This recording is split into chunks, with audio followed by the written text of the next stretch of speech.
no way. This finally works. This is actually possible now. So I just watched that whole pass playback. I'm sitting here thinking like, I can't believe that actually worked. None of that was placed by hand. Claude Code did all of it natively inside DaVinci Resolve across 336 completely unorganized clips from an old vlog shoot.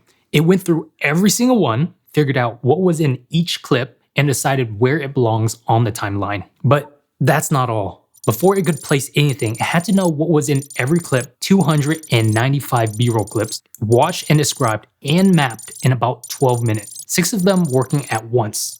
And if somebody just went up and told me that they reviewed and mapped all of that footage in 12 minutes, I would think they were lying to me. That is the part that is actually hard to sit with. Not that AI can edit, that it can look at everything you shot faster than you can make coffee. By the end of this, you will know exactly how far an AI pass can take your B-roll right now, the 4 rules that make its pick land, and the one part it still cannot do without you. I was the content director at one of the fastest growing e-commerce channels. We took it from 400,000 to 630,000 subscribers, and I managed and directed a team of 7, including 2 long-form editors whose videos came to me for review before they went out. AI, it gives you time back if you do this right. Do it wrong and you're not saving time, you're training your replacement. I say that because there's a real difference between having AI handle the parts of editing that wears you down and just handing your whole process over to it. If you hand everything over, you stop developing taste, you stop making the calls yourself. And at some point, you cannot do the editing without the tool. And that means the tool replaced you. You did that to yourself. But if you keep the creative decisions and the AI handles the mechanical work, you're still the one directing the edits. You just got there faster. This is not about AI replacing your creativity. Now, if you came from that last video, you might be thinking Resolve already does some of this. It does. Resolve 20 can transcribe, it can tag your clips, but it does not place your cutaways under your voice for you. And if you think this only works on talking head, this ran on a vlog. The cutaways here are the creative part of the edit. One thing to know before you get too excited though, this needs DaVinci Resolve Studio, the paid version. The scripting that makes all of this possible is not in the free build. I would rather tell you that now than 40 seconds from the end. This was me, myself. I used to go a whole day of filming, come back with 336 unorganized clips. That is not a number I picked for this video, by the way. That is the actual day, and it is the exact footage you're about to watch it organized.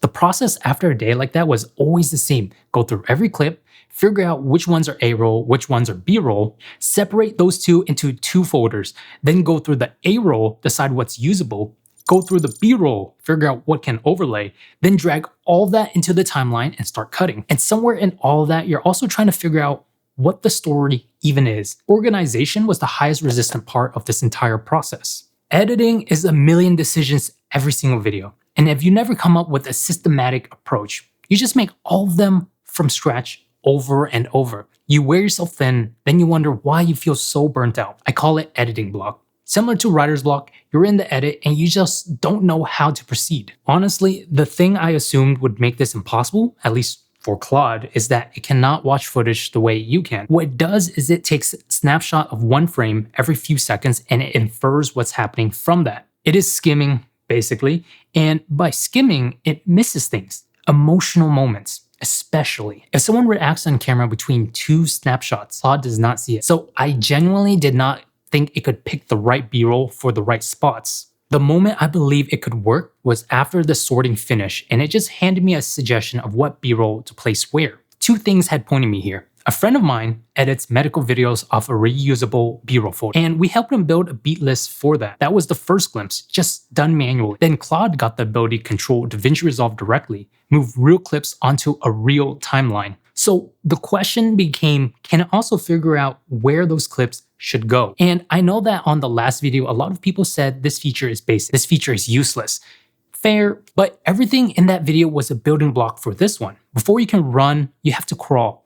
People were comparing themselves running against a baby, and the baby here is AI, and it's growing up fast. Before any tool, you need a definition. What is A-roll? What is B-roll? My definition, a clip is A-roll if we're talking in it. That one sentence is what the whole sort runs on. And this has to be taken into account when you're recording. Keep your A-roll and B-roll separate when you shoot, because when people mix them into the same clips, it creates a mess. Agents do not handle mixed footage well. Honestly, neither do you as a human editor. What you're looking at here is 336 clips, 32 gigabytes, and the organization pass split them. 41 A-roll, 295 B-roll, 336 of 336 reconciled. Nothing got lost. That map I showed you at the top is step 2. Every clip described, so there is something to match against. Nothing gets placed until that exists. These are 4 rules, and they are how good vlogs get made. They have nothing to do with AI. Rule 1. Show the thing. Whenever you're talking about something specific, a ride, a building, a plate of food, show it in the background. This is how good vlogs are done. Rule 2. Serious moments stay on the character. When a moment is genuine or sensitive, you follow basic filming, stay on the face. No cutaways over something real. Rule 3. Establish new areas first. Whenever you transition to a new location, the first shot is wide of the whole space. Maybe a little bit less talking, but establish it first. That is rule number 1 for location work. Rule 4, and this is my favorite, build one resting sequence. A dedicated run of pure B-roll where the viewer can just breathe. It keeps the video from feeling like it is constantly hammering you. Most beginners never plan one.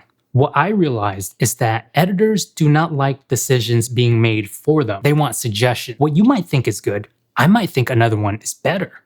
So we built the decision board. Every proposed placement is a row. You see the clip it picked, the reasoning based on our rules, and a recommendation. You can keep it, or you can overrule it and swap in something else. Let me walk you through a few. We are gonna start here. This is our decision board that I created. And up here, I'll just give you a little bit of a walkthrough of what you're looking at. This is basically the timeline here.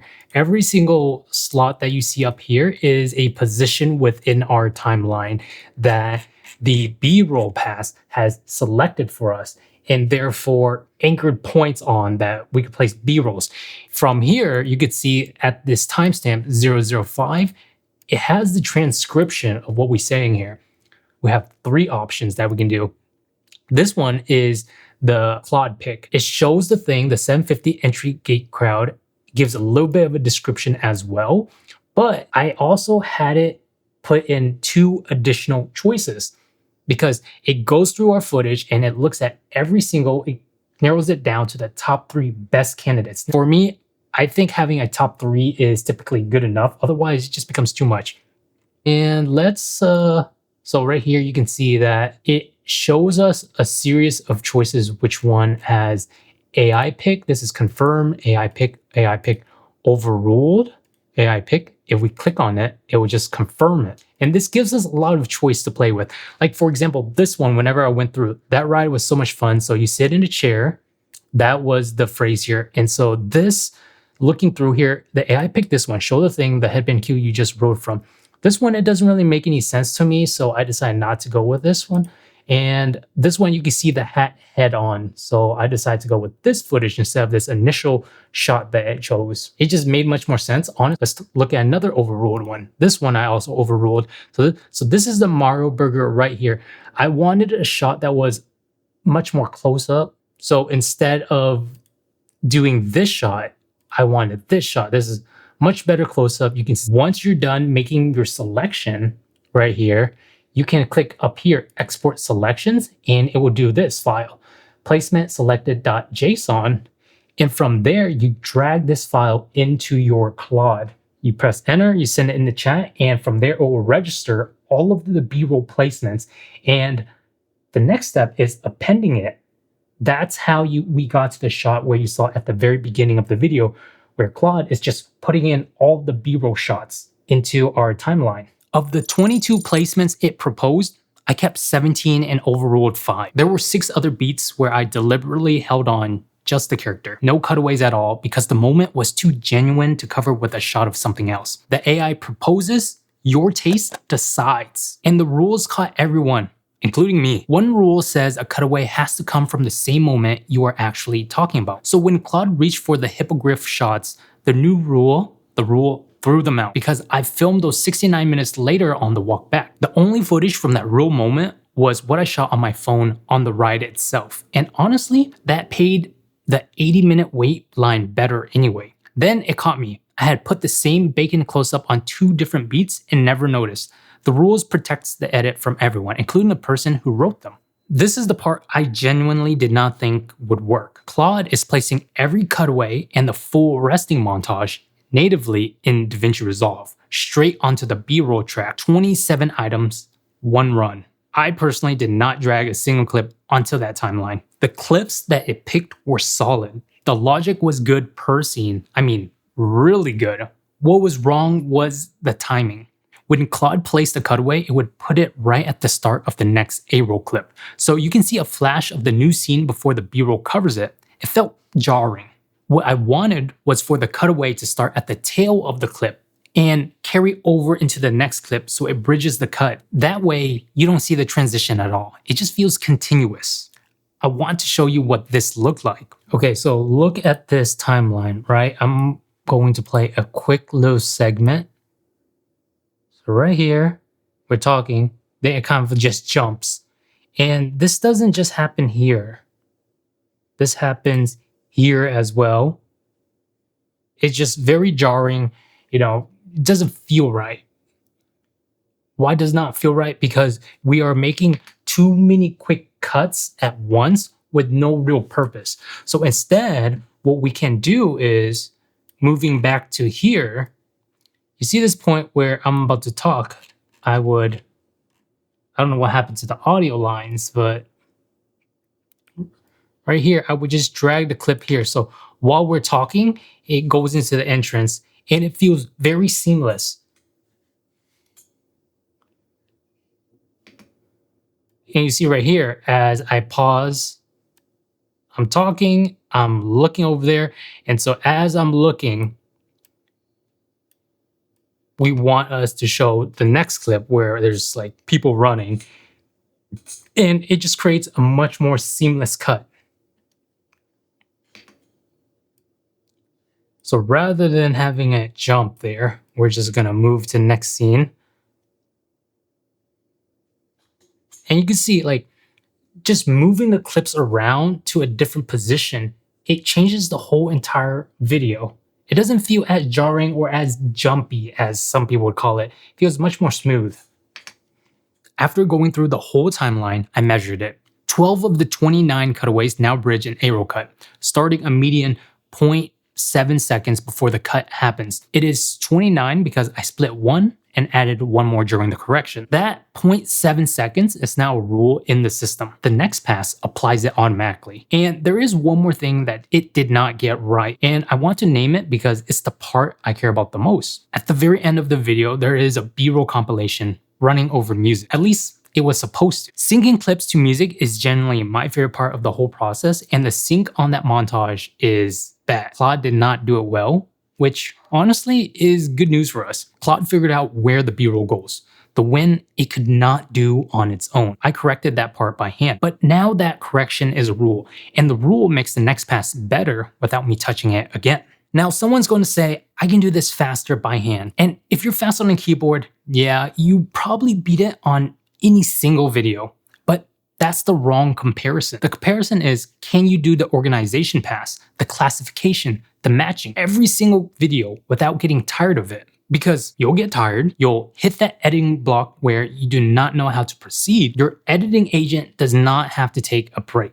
It goes through everything and organizes it every time. So Tesla has a feature called full self-driving. You turn it on, it steers, it holds the lane. What it does not do is pick where you're going. It does not make that exit for you. Same idea here. Now, if someone looks at this and calls it AI slop, and the AI is following rules that I wrote and I enforce, and I'm overruling it when I disagree, that's kind of implying that my rules and your rules are slop. If you give it directions and it follows them, how is that different from any automated system built on what you've already decided? If you're an experienced editor and you've defined your system, this gets more valuable for you than anyone because it's executing what you already know. Now, don't assume that people are ahead of you on this. Most people have not touched Claude Code a day in their lives. They've talked to an LLM, but almost nobody has learned how to work through one. You're really still in the early stages right now. Creators typically hate systems because systems are boring. So give the boring parts to your junior editor, your editing agent, and spend the time it hands back on the part you actually like. I've directed other people's edit. They would cut the video, I would watch it back and say what to change. That is the same seat I'm with this. I look at what it picked, keep what works, and overrule what doesn't. This was never about AI replacing your creativity. And if you want the setup that got Claude driving Resolve in the first place, that's the video called Claude and DaVinci Resolve Changed How I Edit. Watch that one first, and this one makes a lot more sense.